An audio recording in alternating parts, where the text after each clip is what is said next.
Okay, so I'm going to take you on a little journey that we went through as a company. It was the two of us at the time. As Sam said, we had this grant, and they said, help our districts use their data better. And so we thought, well, one of the things that we could do is make some really pretty visuals. We're good at that, so we can make it really clear what's happening in a classroom for a teacher. And that's kind of where we started. So the first question that we wanted to answer was the question that everybody is trying to answer, which is, are my students learning? Right? So we started with something pretty simple like this. This is a real classroom in Florida. A real teacher, real students. Everything is anonymized. I am calling this 5th grade math teacher Leslie Nope. Any Parks and Rec fans here? So obviously it is not a real name.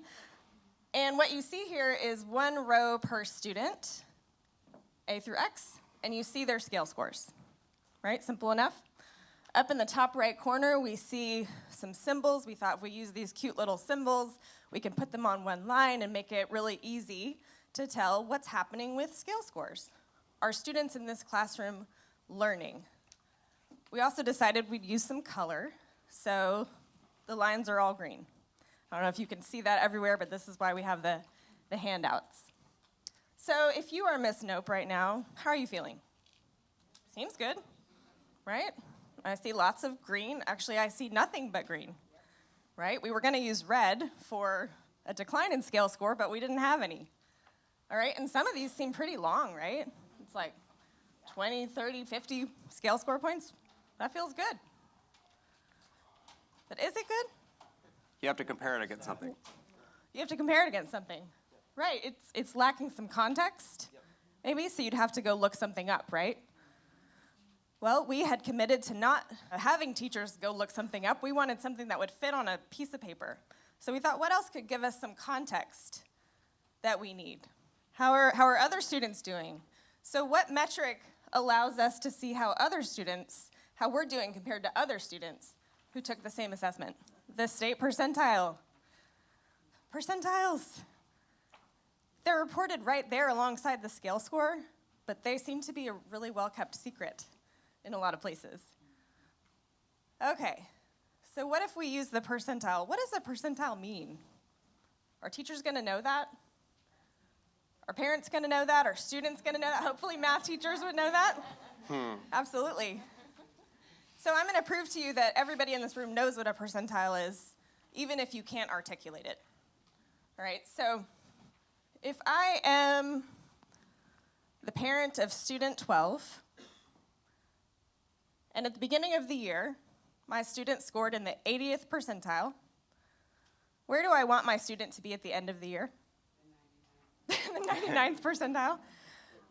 Where do I not want them to be? Below 80. I did not have to look up a scale score, did I? Nope. Just use that percentile. If the percentile stays the same or goes up, it means students have learned a year's material in a year's time, essentially. They have learned a typical amount. A percentile. It's so clear right there in front of us. So what we're seeing on the right now is Miss Nope's data, same exact students, same assessment period. What has changed? You see some red, and this is now on the state percentile scale. What does that mean? What do the red lines mean? They lost ground compared to their peers. Did they learn? How do you know? The scale score went up, right? Every student in this classroom demonstrated that they learned something because their scale score went up. But now we see a few of them, their lines turned red. Does this blow anybody's mind that you can have a scale score go up and a percentile go down? It blew my mind when I first learned it. It's like I probably could have figured that out if I thought about it, but I had never seen it this way. And I thought, wow, okay. So if I'm Miss Nope, I'm a little concerned now about a few of my students. They're not maintaining pace with their peers. I'm concerned about that. But I still see mostly green, right? So I'm still feeling okay. I'm feeling pretty good. I mean, the green lines are long. right? Like my students are outpacing their peers, most of them. But we were still a little uncertain that this was really, that we were done, that this was the right view of whether students in this classroom were growing enough. We had the benefit now of looking at multiple districts' data, multiple years, and we had started to notice this pattern. When we look at student histories of where their percentiles had been, we would see many students drop over the summer from, maybe they were in the 80th percentile, and then at the beginning of the next year, they were in the 30th, 40th, 50th percentile. And we saw this over and over again, these drops. We thought, what is going on? So we asked our clients, what do you think is happening? What do you think they said? Summer slide. Summer slide. It is the most common answer. It seems to make sense. It rolls right off the tongue. Well, yeah, of course, students dropped over the summer. They didn't have school. Okay, but remember, we're talking about percentiles. And what are percentiles? They're comparison to the norm group, right? Did most students have summer in the norm group? Probably, right? These are huge groups of students. So that can't be it. That cannot be the reason why percentile rankings are dropping. What else might account for that first assessment being too low? The grade level changed. What we were seeing was that students would show multiple instances of achieving at a certain percentile, and then that first assessment at the beginning of the year, what time of year is that assessment given? Historically, when has it been given? August. Maybe first week of school. We got to know where these kids are. We got to take it so we can put them in groups. That's what we do, right? Are students ready to show what they know during the first week of school? No, they're rusty, right? They're rusty. Doesn't mean they didn't learn the things the year before, but maybe they're just not ready to demonstrate it. There might be something we'd call a perverse incentive, right? If students know it, and by 5th grade, they probably do, if I don't really try that hard on this one, by the end of the year, I get a pizza party or an ice cream social, or I get to use my bucks in the school store, right? Like there's an incentive. And sometimes evaluation systems are based on PM1 to PM3.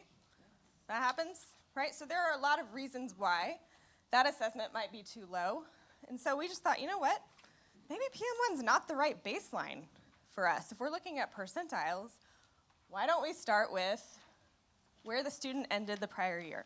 So what you're seeing now is the exact same data set, state percentiles, but now we are connecting those red and green lines from the prior year, in this case an FSA score, on that same percentile scale. Now Sam's going to talk a little bit about how we do this mapping, but if you can trust me for a second, these are apples to apples comparisons. This is the same state percentile scale. All right, so now we can see where students were at the end of 4th grade in terms of their ranking relative to peers, and what has happened for those students over the course of 5th grade. What do you see? What's different? They lost ground. Thank you for the terminology. It doesn't mean they didn't learn, right? We saw it in the scale scores. But compared to their peer group, they are marching backwards, most of them. Do you think Miss Nope has any idea? Nope. Probably no idea. And when she sees this, if she does, and I hope that she will somehow, it's going to hurt a little, right? Like, this is not what she had hoped for when she came to work every day and put forth her best effort. But what she was probably responding to in a lot of cases was that PM1 result, the first quarter pi. What do you notice about the distance between the first quarter pi and the vertical bar? In a lot of cases, it moved back a ton, right? And she might have believed those results. She might have thought, God, my kids are so low. I got to get them in interventions. I can't get to grade level yet. I need to go back and reteach what they should have learned last year. what is the risk of Miss Nope believing this is where her students are? Never gets to grade level content? The gaps might just grow, right? Students in this classroom didn't have the opportunity to learn from where they were. And so, if instruction was kind of pointed around here, then you're gonna see those lines drop, right? Students live into our expectations. So what we came to believe is that it is not enough to ask, are students growing? We need to be answering the question, are they growing quickly enough? We need to do that with percentile rankings and using the prior year as our baseline so that we can tell, are we moving them at the pace they need to be moved? Now, there is something still missing from this. I'm not fully satisfied because if I'm a teacher, I don't know who's proficient in this classroom. I can't tell. I still have to go look something up. I don't know who's gonna make a learning gain. I can't really tell, right? And in 5th grade math, this is important. I need to know this. So I'm gonna have to go look something up. And we thought, nope, we are doing one piece of paper. So what if we just mapped it on to that piece of paper? We can do this. We can find what the state percentile maps to in terms of a FAST achievement level. So that's what we did. What can Miss Nope see now about her classroom? Let's think about where her students came into the year.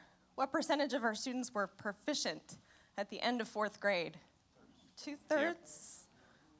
Maybe even 3/4? Most of them, right? Okay. Who in this classroom is growing most quickly? You'll notice it's sorted by the prior year vertical bar. I don't think I pointed that out. The bottom quartile is growing the most quickly. That's good news, right? They're probably likely to make learning gains at this rate. The thing that it takes a minute to pull it out, but what I noticed was that the proficiency rate in this classroom did not change much between 4th and 5th grade, meaning these students who came in so high, they dropped a lot, but they were still proficient. So Miss Nope, if she was just looking at her proficiency rates, wouldn't have any reason to worry. But what happens in 6th grade for these students? We gotta look at it this way. Which of these do you think paints a truer picture of what's happening in Miss Nope's classroom? One of them's gonna be harder to swallow, and Miss Nope's gonna need some help with that. Like, there's gonna be an emotional response. But we gotta know, right? I promised that we would try to solve a couple mysteries. What mysteries got solved here? Right? Our learning gains aren't as high as they could be, and they're not as high as they could be because we got these students that are 3, 4s, and 5s marching backward. Another mystery is, if we're anchoring to PM1, we're gonna have a false sense of what is going on in that classroom. We've gotta anchor to the prior year, and then the truth becomes a little clearer. So in your packet at the end, you're gonna see this table that we're gonna fill out. One of the things that was super important to us is that we could generate some walkaways for you. As promised, we're gonna show you some stuff that isn't great news, like it's troubling in terms of how we typically use data. But we wanted to make connections to what we can do differently that is within your power to do differently. So the first thing is, the conventional wisdom, Shannon alluded to this. The conventional wisdom is, I'm gonna use a scale score, I'm gonna watch it go up, and I'm gonna answer the question, are students learning? And we would offer that instead, we should use percentiles and ask the question, are students learning quickly enough? Like, that has to be the instinct. Are my kids learning quickly enough? That's what we're shooting for, right? And so the benefits of that are many. One of them is that we can interpret and percentile simply. And she demonstrated that, right? With a room that said, I don't know how many people are gonna be able to define a percentile. That's true. But people know, if their kid's in the 80th percentile, that student should leave at the 80th or higher, right? They understand how to interpret it intuitively and we can teach them the definition easy enough. It's a really accessible metric. Another benefit of using that metric is that it is super easy to make comparisons year over year, right? You can watch a trajectory of a student very clearly from one grade level to another. And when that transparency appears, oh my gosh, do you have moments. I kind of knew this was happening, but now I know it's happening. The third real benefit I would suggest in using percentiles and this question of are kids growing quickly enough is that it allows you to organize a group of people, a grade level team, a school, a district, around this idea that we already hold true. That the job of a teacher is to take a student wherever they are, wherever they're coming in the room, and grow them a year, right? Give that student an opportunity to learn. They already believe this to be true. Like there's no convincing that you have to do for a teacher to believe that's my call. The weird thing is we've never answered the question for them, right? We've never shown them this is how many of your kids are succeeding at that metric. We just haven't talked about it like that. And as Shannon mentioned, I want to make super clear, you do not organize information like this and put it in their inbox. That's right. You don't drop it in the, hey, pick this up with whatever else they needed to, for God's sake, no. Right? Because if you have people that are concerned about what they're doing, and I believe the vast majority of people are, and come to work to do good work, it is hard to look at that the first time. And our advice is be prepared for that. Like go through your own mourning process a few times. And then gradually walk into this idea that we should be able to answer this question and we need to. Second really big idea, measure growth relative to prior year. The conventional wisdom, of course, is PM1. Connect to the prior year. That's going to give you a couple benefits. One of them is fewer false signals of success. You're much less often are you going to be celebrating something that is fiction. Other thing that it will provide for you is fewer heartaches at the end of the year. Like you're going to have a much clearer picture at the middle of the year how things are going. Third big idea, Shannon alluded to this, traditional wisdom, test as early as we can in August. I think this is an artifact of having had the online instruction component, right? And several of the products that are popular. You got to test them. You use that score as the anchor for putting them on the learning path, et cetera, et cetera. As it turns out, that's less relevant now because PM1 is the metric, and it may or may not be connected to anything like that. But also, for reasons that Shannon, I thought, did a great job of sort of illuminating, that data point is typically pretty unreliable. Not always, but often. So why test early? Give yourself some time, let the student get comfortable, let the relationship with the teacher build, and if you wait later into the window, it might actually be useful.